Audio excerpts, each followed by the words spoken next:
بسم الله الرحمن الرحیم لپنده ډکه او ښکلې کیسه. وایي ورځ موسی علیه السلام د یو پیغله او ځوان واده ته دعوت یې بلل شو. په واده کې خوشحالي وه او ټولو خوشحالۍ کولې. ځوان او پیغله هم خوشحال او خندان وو. د شپې په اخره کې موسی علیه السلام د دوی په بام په سر ایزراییل ولید. هغې څخه یې پوښتنه وکړه چې څنګه راغلی او دلته څه کوې؟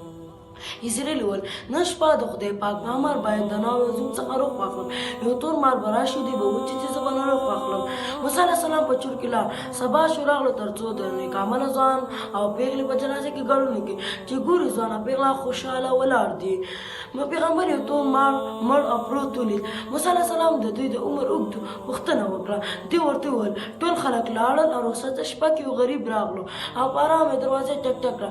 کله زه ورغلم هغې راته وویل د لرې کلي څخه راغلی خبر شویم چې ستاسو واده و.